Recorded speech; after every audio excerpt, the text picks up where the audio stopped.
Pues un saludo, queridos oyentes, televidentes, mecenas, lectores de disidentia.com. Estamos inaugurando una nueva etapa en nuestro canal de YouTube de disidentia.com, que es Disidentia TV, y también vamos a abrir un Disidentia Directo, que será efectivamente, como su propio nombre y la tontería dice, pues un programa en directo. Pero hoy tenemos un programa espléndido, con dos invitados de lujo que os van a encantar. Son dos personas extraordinarias para hacer aquello que a mí me encanta, que es puño de hierro en guante de seda. Y vamos a hablar, como no, del coronavirus, pero no se asusten, no se vayan, tranquilidad, desde un punto de vista muy nuevo, muy interesante y que le va a abrir a alguno los ojos. Alguno le abrirá los ojos, aunque seguramente muchos de ustedes ya los tienen muy abiertos, y vamos a darles argumentos para que los sigan manteniendo abiertos y vigilantes. Vamos a abordar el tema del estado de alarma, y lo vamos a hacer desde dos perspectivas, por eso contamos con dos figuras. Tenemos una experta en Derecho, que va a abordar desde el punto de vista de la legalidad, la constitucionalidad o no, y otras vertientes bastante más conflictivas del estado de alarma que está aplicando este gobierno sine die. Y para tocar el tema político, incluso filosófico, pero de andar por casa a ras de suelo, tenemos a otra figura, que es que ahora se los voy a presentar, no los voy a destripar ahora. Voy a ir presentando primero a nuestra invitada, que es Guadalupe Sánchez Baena. Es abogada, vive en el mundo de la realidad, en el mundo del trabajo duro y en el mundo en el que las cosas, los errores no perdonan. Y está rompiendo la pana. Además, les voy a decir, tiene un libro espléndido que les recomiendo que lean, y si no, vamos, que lo lean ya mismo, y lo pueden comprar online, o sea que no hay ningún problema por el confinamiento. Los libros siguen circulando y el conocimiento también, que se llama Populismo Punitivo, que yo me he leído y he disfrutado muchísimo y se lo recomiendo encarecidamente. Y le vamos a dar paso sin más, sin enrollarme más, que me enrollo mucho, a nuestra amiga Guadalupe. Hola, Guadalupe, ¿cómo estás? Hola Javier, ¿qué tal? Muy bien, encantada, muchas gracias por invitarme y vamos a ello, vamos a por ello. Vamos ahora a presentar al otro figura, que es filósofo, profesor y firma destacada disidentia.com. Es, bueno, algunos de ustedes ya se imaginarán quién es José Luis González Quirós. Muy bien, Javier, encantado de estar contigo con Guadalupe y de hablar de un tema tan interesante. Antes de nada, antes de entrar en faena, qué mejor para inspiraros que poner un breve corte de una comparecencia, la comparecencia más reciente, creo que fue de ayer, del ministro de Sanidad, apuntando algunas cosas muy interesantes. Lo vamos a poner para que nuestros televidentes, nuestro público, se ponga también en cuestión, y ahora pasamos a analizar el contenido de este vídeo, que yo creo que dice cosas que conviene seguramente analizar, pero muy detenidamente. Que hemos dado a conocer esta mañana y que yo les he repasado brevemente, creo que podemos sacar tres lecciones. En primer lugar, que el estado de alarma funciona. Lo he repetido varias veces, pero creo que es bueno insistir en ello. Empezamos el 14 de marzo con índices de contagio superiores al 35%. Bien, hoy estamos en el 0,18%. El estado de alarma funciona, es una herramienta constitucional que se ha demostrado eficaz y es fundamental llevarla hasta el final del proceso de desescalada. Como saben, el presidente del Gobierno anunció ayer, y lo ha también reiterado la ministra portavoz, vamos a solicitar una prórroga adicional por un periodo aproximado de un mes para llevarlo hasta el final del proceso de desescalada, y es fundamental mantener esta herramienta constitucional que tan eficaz se ha demostrado, permitiéndonos pasar de un 35% de incrementos de contagio a un 0,18%. En esta materia también quiero ser muy claro. Un solo contagio ya nos exige mantener siempre la guardia alta. Insisto, un solo contagio nos exige mantener la guardia alta. Bueno, pues lo habéis oído. Considera que el estado de alarma ha sido la mejor herramienta, una herramienta decisiva para combatir la pandemia, y sobre todo el recado que nos deja al final el señor ministro es que un solo contagio, está insinuando que un solo contagio nos vuelve a confinar a todos, si es que en algún momento levantan el confinamiento. Y bueno, para empezar, creo que voy a pedirle a Guadalupe Sánchez Baena que nos haga una primera introducción desde su punto de vista, cómo ella entiende no solo las palabras del ministro, que ya son, digamos, como el colofón, la guinda del pastel, pero sí, en general, esto de que la herramienta maravillosa que es el estado de alarma y que un solo contagio nos puede volver a meter entre las cuatro paredes de nuestra casa. Cuando quieras, Guadalupe, tienes el micrófono, tienes la palabra y tienes la imagen. Hola, pues Javier. Bueno, yo lo primero que quiero aclarar, el estado de alarma, como los de excepción o de sitio, son herramientas constitucionales, efectivamente, que contempla nuestro ordenamiento jurídico para hacer frente a situaciones excepcionales. Cada uno de estos estados se aplica en función de una causa concreta. Es decir, no se trata de un escalón de gravedad, sino de causalidad. El alarma está prevista para temas sanitarios, para emergencias sanitarias. La excepción está prevista para temas de orden público, de seguridad, y el estado de sitio es para escenarios bélicos. ¿De acuerdo?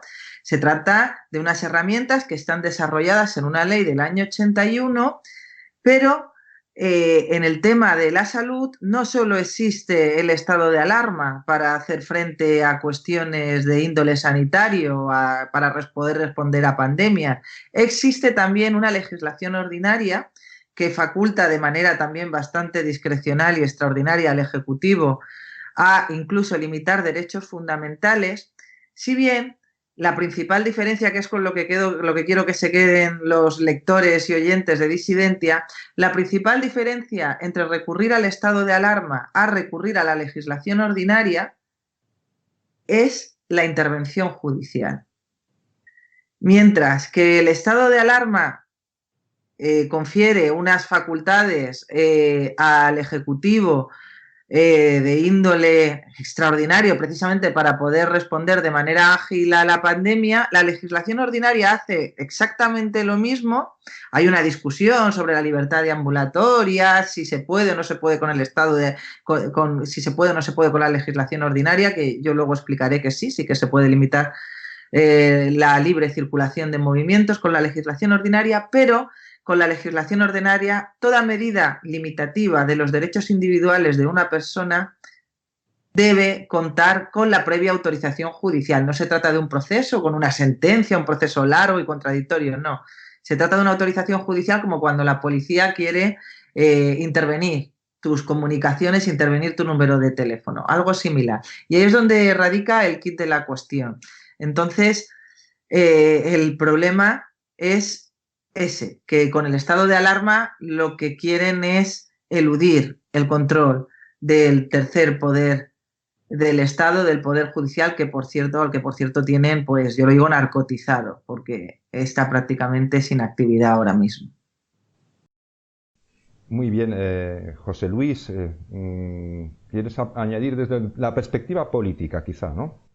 Bueno, yo no tengo nada que decir en el terreno jurídico, porque ahí soy un absoluto lego, pero sí quiero decir que lo que explica Guadalupe, primero es bastante claro, segundo yo creo que mucha gente lo sabe, y está muy bien traída la razón jurídica por la cual el gobierno quiere precisamente este estado, ¿no?, de alarma. Pero yo querría ver un poquito desde otro punto de vista la situación como una manera en la que el gobierno lo que ha querido es transferir cualquier tipo de responsabilidades a los que, digamos, no respeten o puedan no respetar el estado de alarma como grandes causantes del mal, ¿no? Y eso yo creo que lo ha hecho básicamente para poder borrar con la mayor nitidez su responsabilidad inicial, que es bastante grande, ¿no? Ni es exclusiva, ni es la única, pero es una responsabilidad muy grande, ¿no? Me parece que es un poco como, yo he puesto algunas veces el ejemplo, como aquellos viejos catedráticos que querían ocultar lo malos que eran explicando, cargándose a todo el mundo. Es decir, el gobierno ha sido muy frívolo al principio, ha sido irresponsable en grado realmente alto, ¿no?, como lo demuestran los informes que han ido saliendo del propio órgano asesor de pandemias, que es verdad que no han informado con la debida alarma, ¿no? Que han sido, digamos, más burocráticos que eficaces. Pero bueno, ahí hay una serie de documentos en que se muestra que sabían ya que venía una cosa grave encima, ¿no? Y el gobierno, por las razones que fueren, que no son difíciles de imaginar, pero en fin, hay que admitir que a lo mejor hay también otras que las que parecen a primera vista, pero decidió tomarse este asunto con mucha calma, presumir de que tenemos el mejor sistema de sanidad del mundo, de que todas las medidas estaban probadas, de que no había ninguna razón para asustarse, y de repente, de la noche a la mañana, cuando se dan cuenta de que se han metido en un lío monstruoso y empezamos a tener los muertos por centenares, y las perspectivas empiezan a ser realmente muy preocupantes, como habían advertido algunos, por cierto, que tampoco es que no lo haya dicho gente, deciden tirar por la calle en medio, ponerse solemnes y brutos y crear un estado de alarma que nunca mejor dicho, porque lo que han hecho es alarmar a la población, decir no se mueve nadie, aquí esto es el asunto confinamiento y tal. Entonces lo que hay que decir es primero ese aspecto político del asunto y segundo, en relación, y termino ya, en relación con lo que dice ella, y han oído todos ustedes, es mentira que el estado de alarma ha sido eficaz. No digo yo que haya sido absolutamente ineficaz. Lo que no se puede dar a entender es que ha sido proporcionalmente eficaz. Es decir, es evidente, todas las epidemias cursan de la misma manera. Van creciendo, llegan a un pico y bajan. Hagas confinamiento o hagas lo que hagas. Entonces, sin duda que cabe sostener, como creo que sostiene mucha gente, la mayoría de los epidemiólogos probablemente, que el confinamiento al principio, en un momento de ascensión fuerte de la epidemia, ese momento de ascensión estaba ya antes de que se declare el estado de alarma, pues sin duda es eficaz. De manera que yo habría entendido con toda franqueza un confinamiento, digamos, de 15, de 20, de un mes. Pero lo que me parece absolutamente de broma es que ese confinamiento y ese estado de alarma, estos señores lo quieran continuar hasta el 30 de junio. Esto me parece absolutamente un disparate. No un disparate, me parece que es una medida política. Disfrazarla como una medida sanitaria es una falacia del gobierno, como es una falacia del gobierno haber disfrazado todas sus acciones como medidas tomadas por la ciencia. Eso es mentira, es sencillamente falso. O sea que, en cierta forma, lo que podemos decir es que el estado de alarma tiene una orientación básicamente política, desde luego más que sanitaria. Y luego, además, con un problema derivado, un problema gravísimo derivado, que este confinamiento nos va a mandar, y nos está mandando ya, de hecho, posiblemente a la mayor crisis económica. Y cuando hablamos de crisis económica hay que entenderlo en el sentido más humano del término.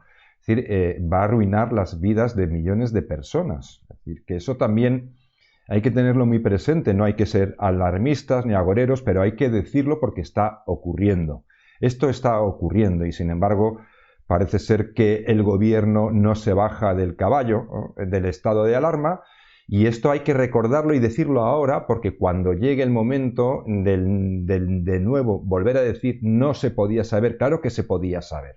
Claro que se podía saber. Se podía saber antes, cuando la crisis sanitaria, y se sabe ahora cuando va a venir la gran crisis económica, que va a tener consecuencias, esperemos, no vamos a ser profetas, pero desde luego no va a ser cualquier cosa. Y va a ser más profunda, y esto para que nos hagamos una idea, bastante más profunda que la crisis que vivimos con la gran recesión, que ya para entonces parecía que el mundo se iba a acabar, ¿no? Pues ahora, Guadalupe, me gustaría preguntarte si tú crees que hay... Y yo siento tener que ponerte en esta tesitura, pero para eso estamos aquí y el que quiera que asuma riesgo y si no, pues dejamos pasar el balón, como dicen en el fútbol. Pero ¿crees que hay una intencionalidad política, como apunta José Luis González Quirós, respecto a este estado de alarma? Además que es bastante arbitrario en cuanto a la distribución territorial, también todo se ha dicho. A ver, yo creo que precisamente habéis apuntado los dos a un tema, al quid de la cuestión, que además evidencia que la cuestión que pudo inicialmente, o la motivación que pudo inicialmente ser sanitaria, se ha tornado en una motivación política. El quid está en la temporalidad, ¿de acuerdo? Primero, yo soy de las que pienso que al principio no había otra alternativa jurídica posible, otra herramienta posible que no fuese el estado de alarma, porque el confinamiento a fecha 16 de marzo el confinamiento era la única respuesta posible al previo hacinamiento.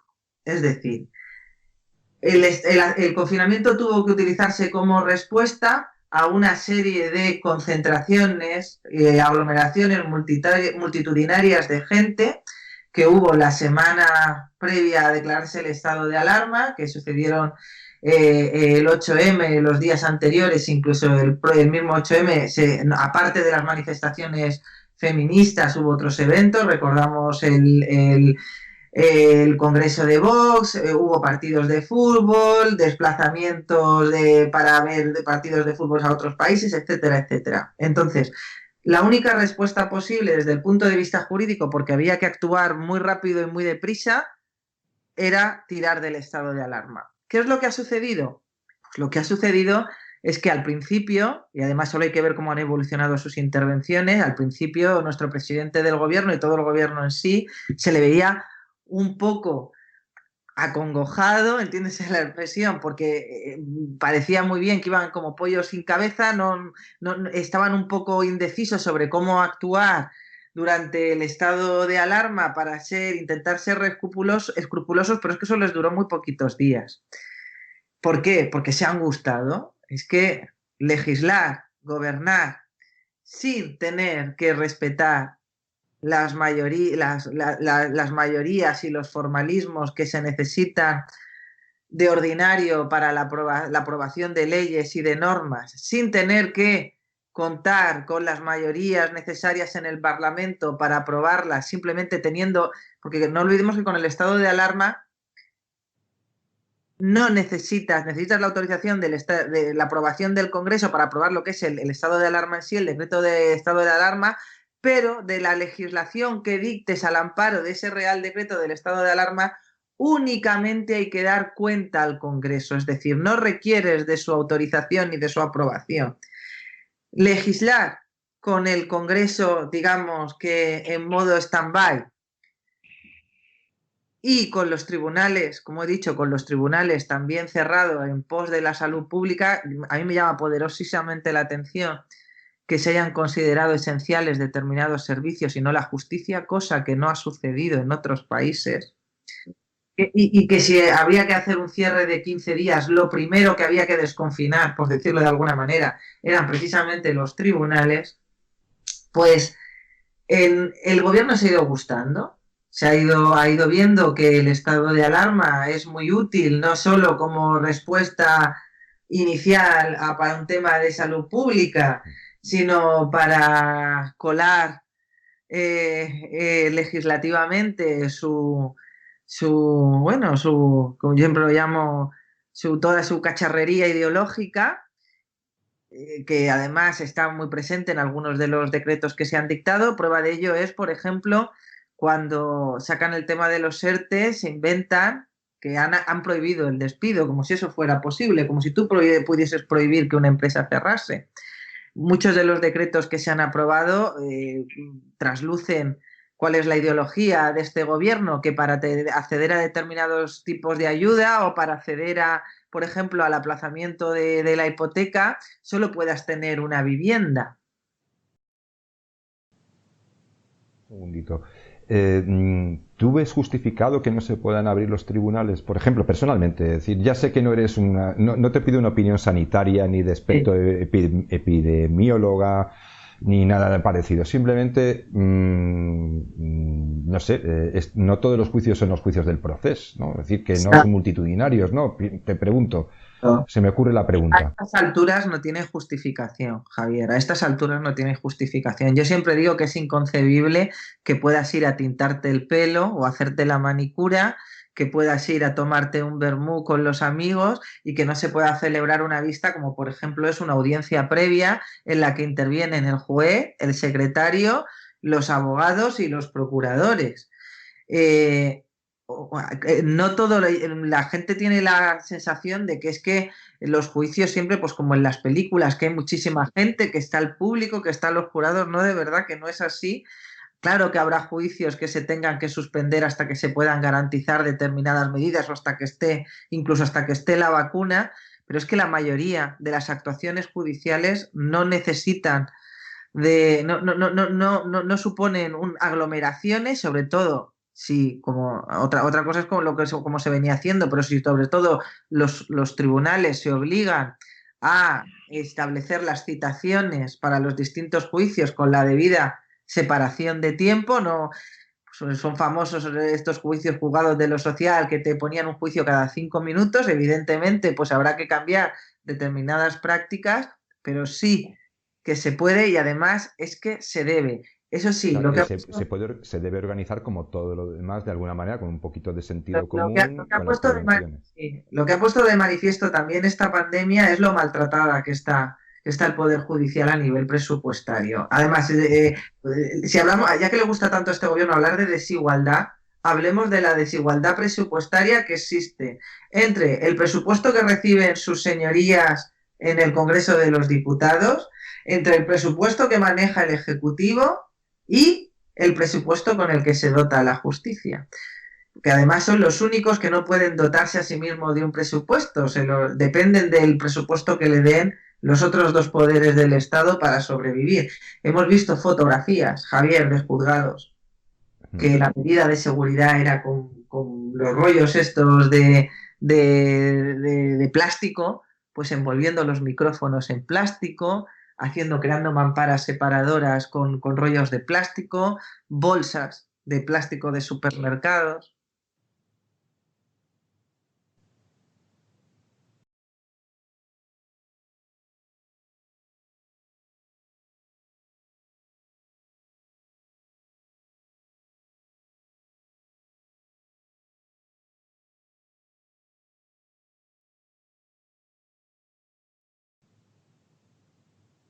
Esto que estabas comentando, Lupe, está muy bien.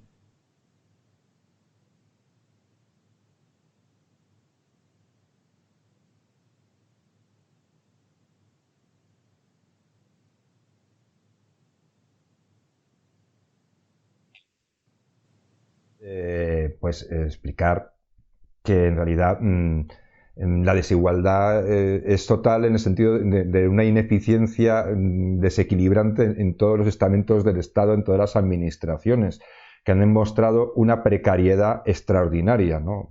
Más allá de que una epidemia o una pandemia, pues sabemos todos que es un suceso extraordinario y hasta ahí todos tenemos una cierta tolerancia y comprensión hacia todo el mundo, incluso hacia el gobernante, aunque algunos crean que los gobernantes están para evitar todos los males del mundo. A veces pues, los gobernantes son seres humanos y por lo tanto no son profetas. Pero en el momento en que ocurre una cosa que es de una magnitud, un suceso de una magnitud extraordinaria, hombre, pues se entiende también una cierta capacidad de reflejos, una capacidad de hacer cosas, de un dinamismo, de unas administraciones que estuvieran mucho mejor de lo que aparentemente han estado, bajo mi punto de vista, han demostrado unas fallas de funcionamiento interno extraordinarias, una imprevisión total, una falta de recursos de emergencia previstos para situaciones más o menos como esta o parecidas. No había ni mascarillas, no había ni EPIs para los sanitarios, no había nada de nada. O sea, nosotros es como si mañana, no sé, te invade el ejército enemigo y no tienes ni siquiera pólvora para hacer balas. Es decir, no es que no tengas las balas, es que no tienes ni previsto que tienes que igual que fabricarlas, ¿no? Es decir, o comprárselas a alguien, ¿no? Esto es lo que yo quiero trasladarle.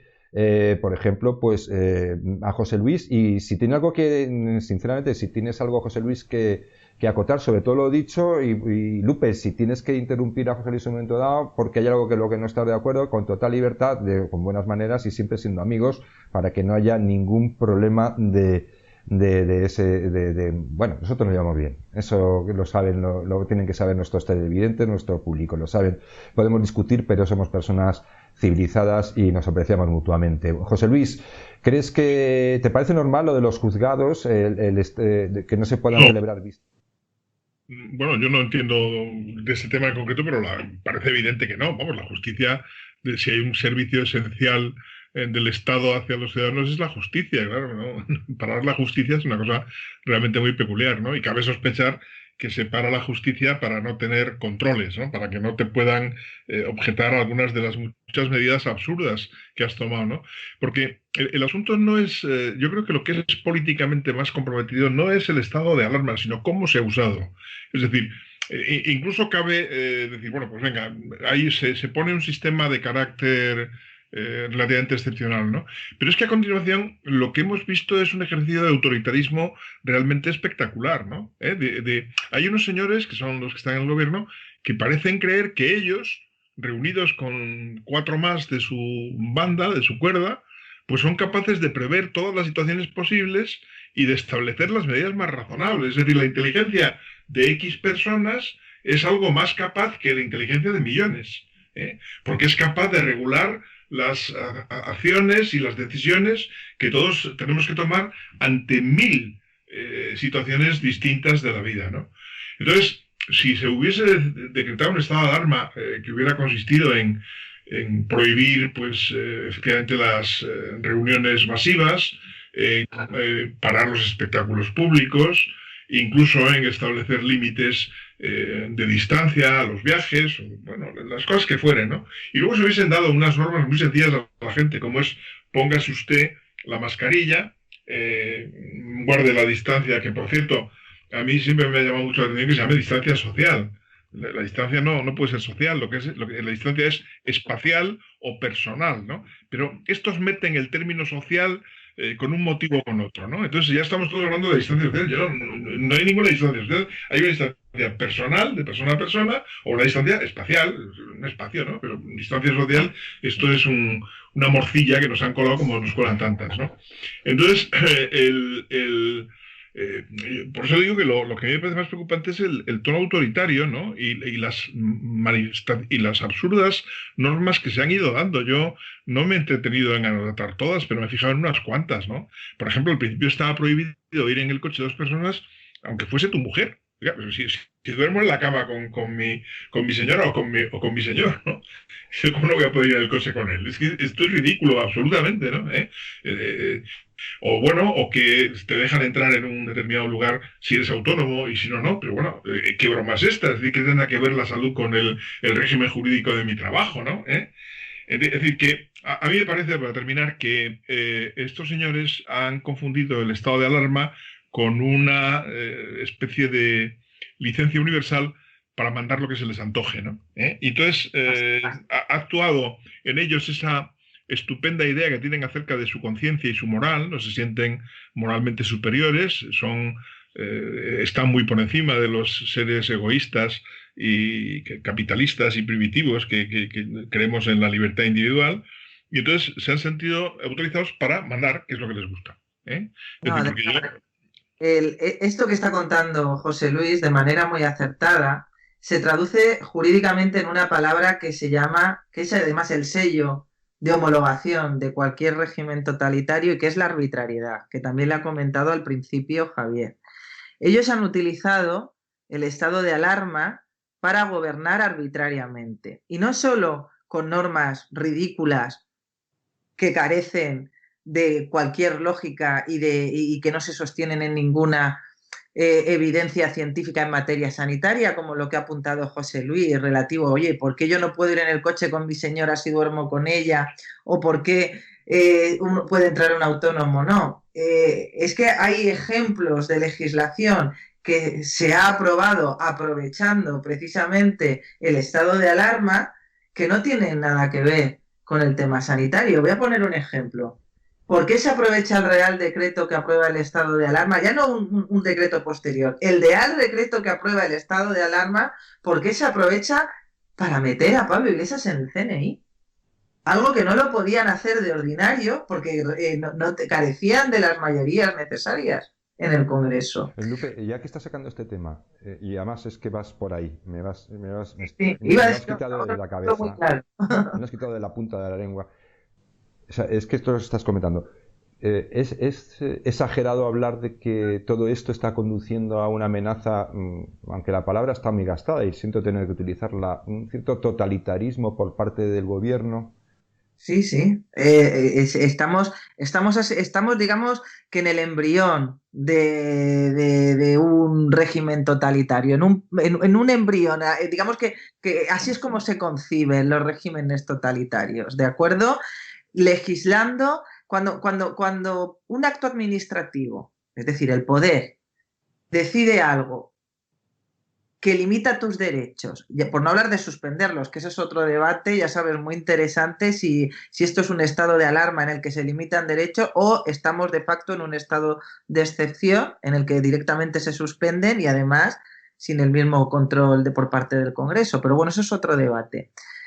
En el momento en el que el poder toma una decisión que afecta a tus derechos y no motiva por qué, no motiva, no da razones, no te explica en pos de que tienes tú que sacrificar esos derechos, en ese momento entra la arbitrariedad. Y cuando la arbitrariedad entra por la puerta, la libertad salta por la ventana. En el momento en que se legisla y el motivo para legislar, se decide, y el motivo para decidir es porque a mí me da la gana, que es lo que ha estado haciendo el gobierno, por ejemplo, un ejemplo muy claro es con la Comunidad de Madrid. Oiga, ¿en qué se basan ustedes para decidir que Madrid no cambia de fase? Porque se supone que esos son criterios médicos, criterios científicos. Queremos verlos porque esos criterios médicos son la base, el fundamento de la decisión. Y no hay ninguna transparencia tampoco. En consecuencia actuar. La gente habla mucho de la transparencia como si fuera una cosa de acceder a la web, pero la transparencia con lo que está relacionada estrictamente es con la motivación. Si no conoces el por qué, no puedes defenderte y eso te genera indefensión. Y eso quiebra el Estado de Derecho. El Estado de Derecho es interdicción de la arbitrariedad de los poderes públicos y tutela judicial efectiva. ¿Cómo vas a recurrir ante los tribunales si alguna medida es correcta o es equivocada, si no sabes en base a qué se ha tomado? Lógicamente puedes recurrir nulidad precisamente por carencia de motivación. Pero a mí lo que me llama muchísimo la atención es que hay una parte de la sociedad que en pos de la seguridad compra esto. Y no saben, por ejemplo, y Pablo Iglesias en el CNI, bueno, no pasa nada. El gobierno ha utilizado el estado de alarma para crear, creo que son 23, no sé si me quedo corta, creo que son 23, nuevas direcciones generales en las que los directores, los altos cargos, los responsables, a priori con la ley en la mano deberían ser funcionarios de carrera, es decir, pueden elegir discrecionalmente entre funcionarios, y el gobierno ha aprovechado el estado de alarma, la extrema y urgente necesidad, para eliminar, para suprimir el requisito de que los colocados sean funcionarios, es decir, para poner a quien les da la gana. Además, si ves el nombre de las subdirecciones o direcciones, como se llame, porque yo ya me pierdo con tanto nombre, es que además son impronunciables, no tienen absolutamente nada que ver con el tema sanitario. Este tema a mi amigo, bueno, está en el otro lado, está aquí. Sí. Es que vosotros no lo veis, pero yo sí lo estoy viendo. José Luis lo tengo aquí encima. José Luis, que esto que estamos añadiendo esta parte me gustaría que lo tocaras porque yo sí que estoy preocupado y perdonar que hable en primera persona, pero yo sí que estoy preocupado por la deriva que hay. Es decir, no me gusta utilizar la palabra totalitarismo, fascismo, son palabras que parece que se están vaciando de contenido, pero sin embargo, el otro día creo que hablaba contigo, José Luis, a este respecto, me lo sacaste tú el tema, no fuera de micrófono, fuera de cualquier programa, sobre que tú sí estabas, y yo te conozco y sé que eres una persona bastante razonable, tranquila y bastante optimista, razonablemente optimista, pero que estabas muy preocupado por la deriva precisamente, pues eso, totalitaria. Bueno, yo sí, efectivamente la palabra totalitarismo es muy fuerte, ¿no? Pero a mí me basta con llamarle autoritario, es decir, porque eso, aquí tenemos una amplia experiencia, es decir, hemos vivido bajo un régimen autoritario muchísimo tiempo, ¿eh? Entonces es un régimen que no da razones más que en fin, la voluntad del Supremo, ¿no? La voluntad del Supremo, ¿no? Y yo creo que en eso hemos entrado con motivo de la salud, con un motivo aparentemente plausible, ¿no? Que es que la necesidad que todos tenemos de cuidar de todos, lo que se hace es, en lugar de potenciar la llamada a la responsabilidad de todos, se nos quita a todos la responsabilidad y la coge uno. Y dice, ahora os voy a decir lo que tenéis que hacer. Tenéis que ir en fila, tenéis que poneros a 2 metros, tenéis que tal. Bueno, y además lo voy a decir de manera, cuando me apetezca. Mañana cambio una norma, luego pongo otra. Ahora digo que las mascarillas no sirven para nada. Las mascarillas da para un... Claro, que es una cosa verdaderamente notable, ¿no? Pero todo eso, fijaros que lo que supone es que el gobierno, en el fondo, le niega a los ciudadanos la capacidad de decidir sobre nuestra vida, con la excusa de que las decisiones que tomemos sobre nuestra vida pueden afectar a las vidas de los demás. Y entonces se arroga la capacidad de decidir en nombre de las vidas de todos para que cada uno, ninguno, todos a la vez, nadie pueda hacer nada que no sea lo que el gobierno dice. Claro, eso es una maniobra fantástica, pero me parece a mí que es muy peligrosa. Es decir, eso es negar los... Con una falta de coherencia, sí. Porque ahora apelan a la prudencia, por ejemplo, el derecho de manifestación, que con el estado de alarma no está ni limitado ni suspendido. Apelan a la prudencia. Yo también apelo a la prudencia, pero yo lo puedo hacer desde una posición coherente, ellos no. Ellos ahora apelan a la prudencia con un menor número de contagiados y dentro de poco habrá, de hecho, un menor número de muertes porque antes no se registraban por coronavirus, muchas que posiblemente serían muertes por coronavirus, que lo que teníamos a fecha 8 de marzo. Ahí ya existían informes de organismos internacionales, algunos además directamente vinculados al gobierno, porque la directora general de Salud Pública era miembro de la Junta Directiva y Fernando Simón, que ahora lo tenemos todos los días en la pantalla, les asesoraba. Por ejemplo, la Agencia Europea de Control de Enfermedades Infecciosas, esa agencia el día 2 de marzo les dijo, oigan ustedes, suspendan o cancelen en la medida que lo permita su legislación los eventos de tipo multitudinario, o al menos apelen a que se tomen medidas de distanciamiento social, como apelen a eso. ¿Qué hacen? El día 3, la directora general de Salud, que es la que ha firmado el informe ad hoc hecho para la Comunidad de Madrid, el día después, la noche siguiente, esta señora prohíbe todos los congresos de profesionales sanitarios, los congresos médicos. Eso los prohíbe. Pero 2 días después teníamos a Carmen Calvo diciéndole a la gente que a las mujeres nos iba la vida en ello.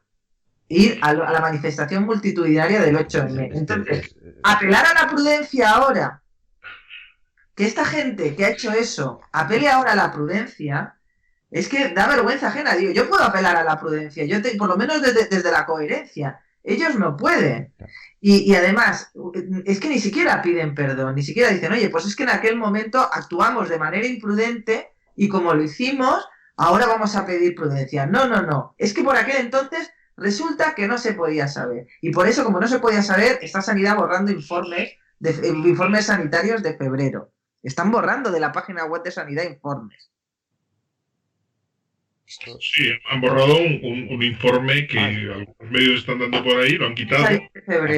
Aparece en la web, si buscas eso, error 404, porque lo han quitado el documento. Es un documento que hace la Comisión Nacional encargada de la prevención de epidemias, diciendo que es una epidemia complicada y que hay que tomar medidas especiales, y que afirma, entre otras cosas, este hombre Simón, que se ve que firma lo que sea, ¿no? Porque firma una cosa y su contraria sin despeinarse, ¿no? Esto es muy grave. La historia de los errores que ha cometido el gobierno en este asunto es muy grave. Claro, comprendo que ellos no tienen ninguna gana de que nos demos cuenta de esto, ¿no? Pero, en fin, yo creo que no lo van a poder tapar. Están intentando taparlo, pero no lo van a poder tapar, ¿no? No lo van a poder tapar. ¿Qué errores? Entonces, sí, es que hay una llamada que no consigo quitarme. Perdonadme. No, entonces decía que os estaba diciendo que no van a conseguir ocultar todo esto, ¿no? Es decir, que no van a poder enterrar todo esto. Que están en una carrera, y yo creo que necesitan ganar tiempo. O sea, mi tesis, que a lo mejor es equivocada, ¿no? Pero yo creo que necesitan ganar tiempo y hacer que el estado de alarma dure lo más posible para distanciarse cuanto más del momento en que se inició todo, ¿no? Y del momento en el que ellos, efectivamente, se equivocaron de medio a medio, absolutamente de medio a medio, ¿no? Y sobre Entonces, todo para armar el resto. en la medida en que eso lo puedan hacer, pues ganan ese tiempo, ¿no? Yo no veo ninguna otra razón realmente para mantener el estado de alarma en estos momentos, ¿no? Es simplemente su conveniencia. Lógicamente, a ellos el estado de alarma les viene muy bien para armar el relato. Ellos se han dado cuenta de que ahora en determinadas bolsas de población existe hartazgo. A ellos les viene muy bien ahora, y yo por eso sí que apelo a la prudencia desde mi posición de coherencia, a ellos les encanta, estas manifestaciones que estamos viendo ahora, que son muy legítimas, ellos están encantados con estas manifestaciones. Desde el punto de vista de la estrategia política, que es a lo que se dedica el que de verdad nos gobierna en la sombra, que es Iván Redondo, desde el punto de vista de la estrategia política, él está encantado. Él necesita la excusa para decir, no me acuses de imprudencia cuando tú has sido imprudente, no me acuses de muertes porque cuando haya un repunte dentro de 15 días, aunque no sea un repunte significativo, pero las van a achacar, van a decir, veis, habéis sido vosotros también sois responsables de estos muertos. Entonces, ellos están, digamos que, estirando el estado de alarma, no por una cuestión jurídica, no porque lo necesiten, y ahora voy a argumentar además por qué, no porque lo necesiten para limitar, porque es la herramienta más eficaz para limitar la libertad de circulación, sino para generar esa sensación, reforzar esa sensación y crear y además inflarla más de hartazgo en la población. Que la gente explote. Decir, oye, explíqueme usted por qué tenemos que estar en estado de alarma. ¿Usted por qué tenemos que aguantar que determinadas cosas que se deberían reformar por ley orgánica con mayoría se estén haciendo por órdenes ministeriales? ¿Por qué tenemos que aguantar que Marlaska diga que autorice manifestaciones de proetarras en Pamplona y diga que una manifestación en coche es contraria puede ser contraria o perjudicial para la salud pública?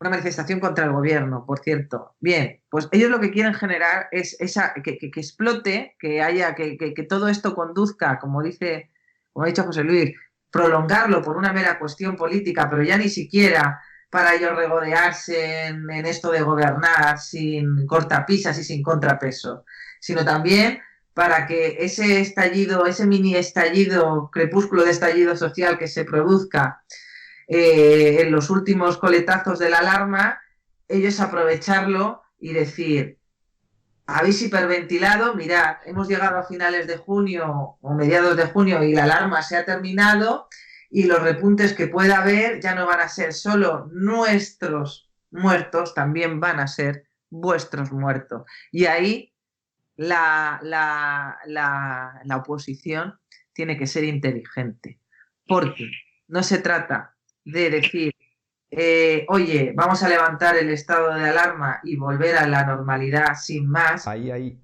te pido que hagas una pausa. Sí. O bueno, si tienes algo muy importante que añadir, porque es que para terminar, esa es la clave que me gustaría tocar con vosotros. ¿Qué debemos hacer o qué debe hacer la oposición? ¿Qué debe hacer los ciudadanos? No ciudadanía, los ciudadanos, porque usted y usted somos sujetos individuales y por lo tanto somos ciudadanos. No estamos en ese ente extraño y abstracto que llaman sociedad, ciudadanía, en fin, con tal de no apelar a nuestra propia individualidad. ¿Qué podemos hacer o qué no debe hacer la oposición? O, en fin, algo habrá que hacer porque no podemos estar... Es que se está fraguando una crisis de unas dimensiones que yo no quiero ser pesado, pero de verdad que son muy, muy preocupantes. Muy preocupantes. Quizá que Guadalupe acabe lo que estaba contando y entramos en esto, porque a mí me parece que lo que estaba acabando Guadalupe es muy importante justo para responder qué se puede hacer. Es que lo que quiero es que no me lo destripe del todo porque vamos a terminar con ese colofón y si no os parece...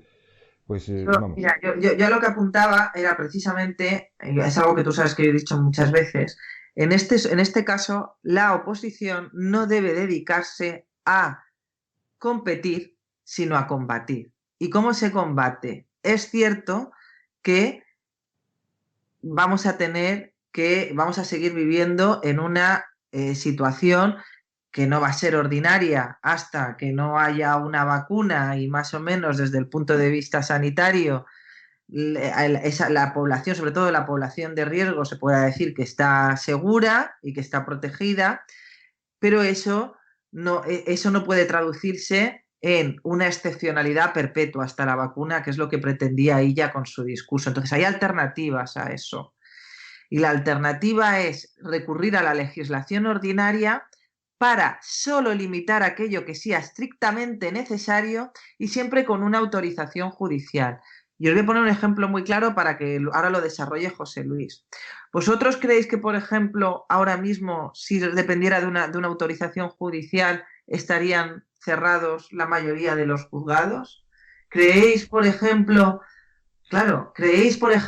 que si fuera necesaria una autorización judicial existiría un toque de queda? ¿O estas franjas horarias ridículas que concentran?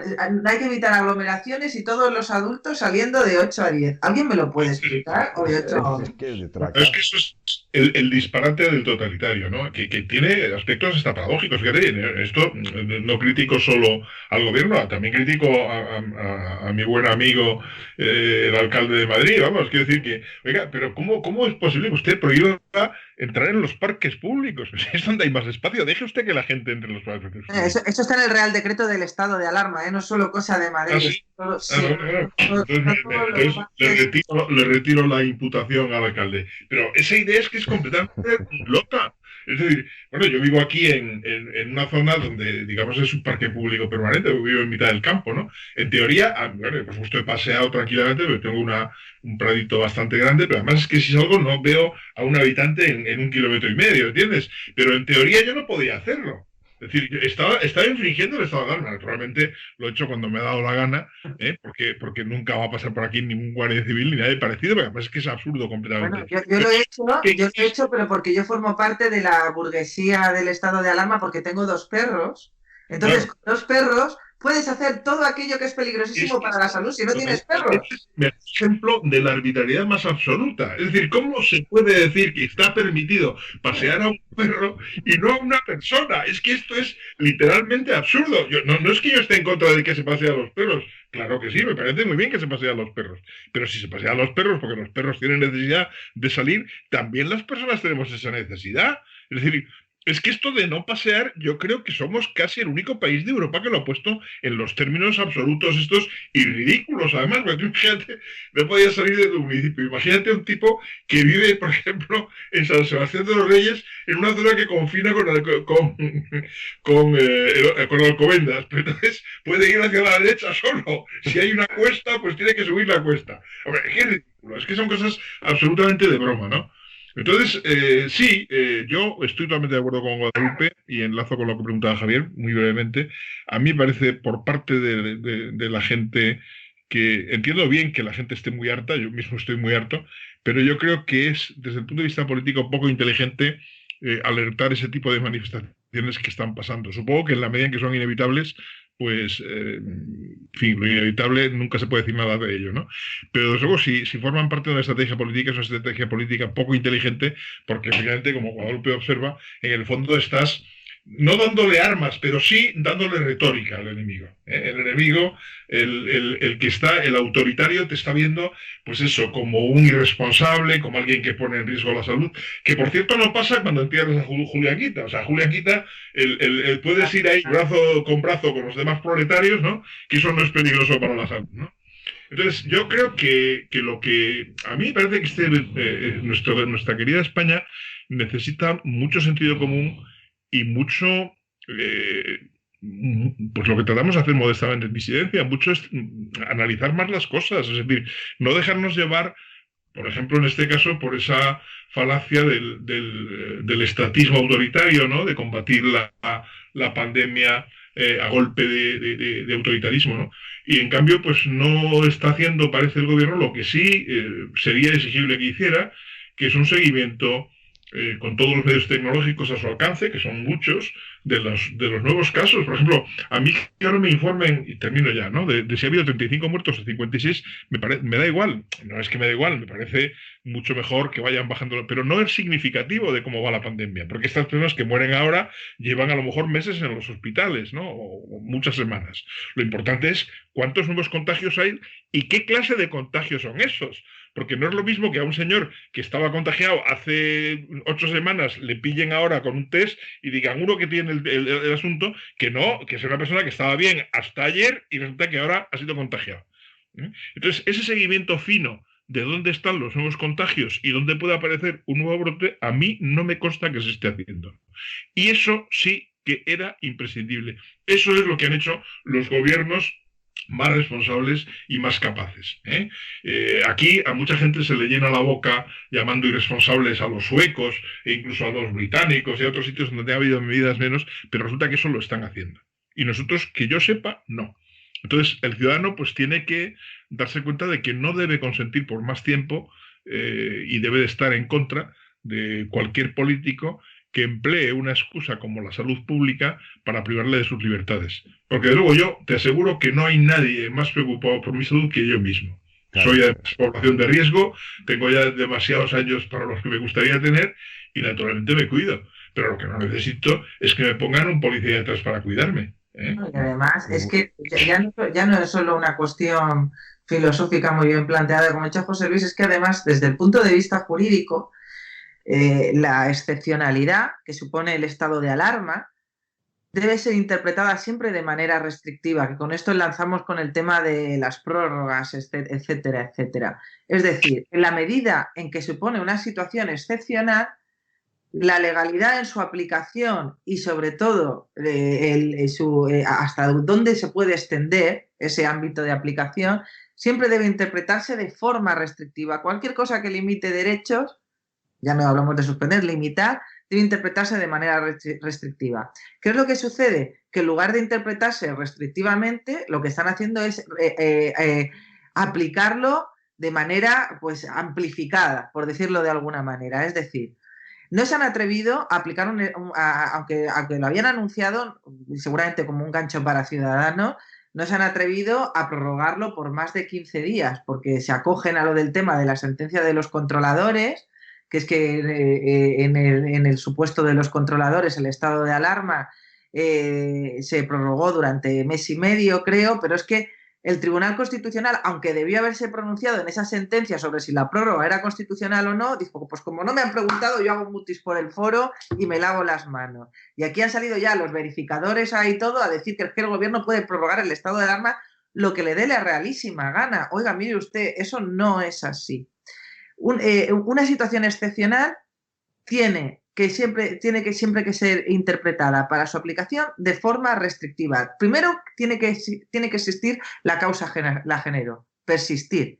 ¿Realmente con el número de infectados que tenemos a estas alturas y con el número de fallecidos estamos en una situación en la que para combatir, además con tanta diferencia entre territorios como comentábamos antes de conectar José Luis y yo, donde él vive y donde yo vivo, que hay tan, por no decir nula incidencia y escasísima incidencia, realmente estamos para estar en una situación de excepcionalidad como es el estado de alarma? Primero desde el punto de vista sanitario, es decir, la causa. Y luego ya no solo desde el punto de vista de la causa, sino desde el punto de vista de la extensión. No hay causa, pero luego, ¿se puede extender el estado de alarma que la Constitución, el artículo 116, dice 15 días? Y es verdad que no establece límite a la prórroga, pero ¿se puede extender sumando de 15 en 15 más allá de lo que podría extenderse un estado de excepción cuyo plazo de duración sí que es muy limitado? La excepción son 30 días, prorrogable por estos 30. Entonces, no recurres al estado de excepción y recurres a un estado de alarma sine die. ¿Creemos de verdad que el Tribunal Constitucional va a decir que el gobierno puede prorrogar un estado de alarma sine die simplemente porque hay un solo caso? Porque, ojo, ha dicho ella que mientras haya un solo caso, claro, el estado de alarma se muestra útil. Pues un solo caso puede haber incluso hasta cuando tengamos una vacuna. ¿En serio? ¿De verdad? Y mira que yo Estoy muy cautelosa con el Constitucional, porque yo con el Constitucional no pongo nunca la mano en el fuego, que no olvidemos que no es poder judicial. Pero con ese criterio, perdón que diga una cosa, con ese criterio de que si hay un caso se podía, es que hay 1000 enfermedades con las cuales se podría estar perfectamente en estado de alarma, o sea, el gripe puede tener mortalidad, o sea, pues ¿qué pasa? Que cuando venga la epidemia de gripe de este otoño, vamos a tener otra vez otro estado de alarma, aprovechando que puede morir una persona. Bueno, pues oiga, pues, ¿qué le vamos a hacer? Es que vamos a morir todos más, ¿no? Permitirme, para ir terminando ya, porque se nos ha acabado el tiempo, si queréis hacer algún tipo de conclusión, yo lo que sí me gustaría es simplemente llamar la atención sobre que algo hay que hacer y que no sea precisamente tomar la Bastilla, ¿no? Es decir, vamos a entender la política desde un punto de vista inteligente, racional. Seguramente hay mecanismos y hay partidos en la oposición que, aunque estén en el limbo, en ocasiones están completamente en el limbo o más allá del limbo, ¿no? O no sé, bueno, o algo peor que el limbo, pero me voy a callar por ahora. Vamos a empezar esta serie de programas poquito a poco, porque si subimos el pistón desde el principio vamos a gripar, pero sí, algo se podrá hacer, ¿no? Unas breves pinceladas desde vuestro punto de vista, Guadalupe, por ejemplo, del tuyo. ¿Qué es lo que se podría hacer? O sea, no sé. Mira, hay una ley que es del año 86, se habla mucho de la ley de salud pública, pero hay una ley que es del año 86, que es de medidas especiales en materia de salud pública. Tiene muy poquitos artículos, no sé si tiene 6 o 7, ahora no lo recuerdo, muy poquitos artículos. Y es una ley que confiere un ámbito de actuación discrecional a la administración increíble, increíble. Habla de que el gobierno podrá adoptar las medidas oportunas o las que se consideren necesarias. Hay gente que dice, bueno, ¿y por qué? Dicen, bueno, pero es que como se trata de limitar la libertad de circulación, yo digo que sí que se puede limitar, precisamente como a esta para actuar con esta ley se le añade la garantía de la necesaria autorización judicial, porque está añadida en virtud de la ley de jurisdicción contenciosa administrativa. Claro que se podría limitar una libertad como es la libertad de circulación, pero imaginemos incluso que nos ponemos muy exquisitos y decimos, es que la libertad de circulación solo se puede limitar tirando del estado de alarma. Bueno, si lo ha dicho la propia Carmen Calvo, lo ha dicho. Dice, la verdad es que tenemos que legislar, porque si esto vuelve a pasar, pues para no tener que estar tirando siempre de estado de alarma. Y digo, ¿y por qué lo dices si no lo haces? Lo que viene a decir Carmen Calvo es que igual que utilizaron un Real Decreto Ley para sacar a Franco del Valle de los Caídos, extraordinaria y urgente necesidad. Igual que Pedro Sánchez mintió ante toda la nación española diciendo que necesitaban el estado de alarma para poder prorrogar el tema de los ERTES, y luego resulta que no, que solo hacía falta sacar un Real Decreto Legislativo y que por extraordinaria y urgente necesidad se vinculara el estado de alarma al COVID, se vincularan los ERTES al COVID y no al estado de alarma. De igual manera, se puede modificar la ley, esta ley de medidas, es decir, que yo creo que no hace falta modificarla, pero bueno, para que no quepa duda y que incluso en algunos supuestos el gobierno podrá limitar, bien en coordinación con las comunidades autónomas cuando se trata de territorios, de zonas concretas, o bien a nivel nacional, y siempre con la debida autorización judicial, porque es lo que la gente no entiende. La gente dice, no, es que cuando está en peligro la seguridad, mejor el estado de alarma, porque así el gobierno decide e interviene rápido. Digo, ¿de verdad nos molesta tanto? ¿Preferimos, qué clase de sociedad hemos construido que preferimos ponernos en manos de un gobierno que en manos de los tribunales?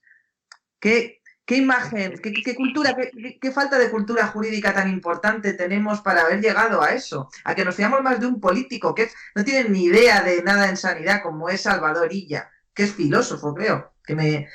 Nos fiamos más que un señor que es filósofo limite, que gobierna con Pablo Iglesias, con Irene Montero, con Carmen Calvo y con Pedro Sánchez. Nos fiamos más de este señor, que este señor decida limitar nuestra libertad de circulación, que de lo que diga un tribunal. Tenemos que reflexionar como sociedad sobre eso, ¿eh?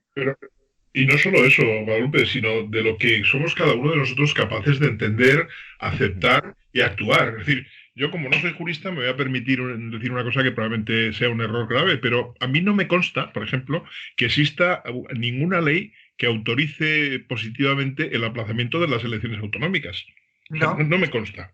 Y algunos juristas de oído que dicen que no. Y sin embargo se ha hecho. ¿Por qué? Porque, digamos, podríamos hasta decir que es de sentido común, ¿no? Es decir, que no todo tiene que estar absolutamente legislado. Es decir, los ciudadanos entenderíamos muy bien que el gobierno, con una ley o con otra, o por decreto, tomase determinadas medidas excepcionales que estén justificadas en sí mismo. Pero que haya un estado de alarma durante tanto tiempo que permita al gobierno hacer exactamente lo que se le ocurra, que lo aproveche para colar decretos que no tienen nada que ver con la sanidad y sobre todo para mantener en un estado de infancia y de minoría de edad política, moral y jurídica a los españoles y para que cunda la idea de que nadie puede cuidar de nosotros tan bien como el gobierno, a mí eso me parece intolerable y estoy realmente en contra de eso y me parece muy mal que la gente acepte este asunto como algo en función de la salud o en función de lo que sea. Yo no lo acepto porque quiero pensar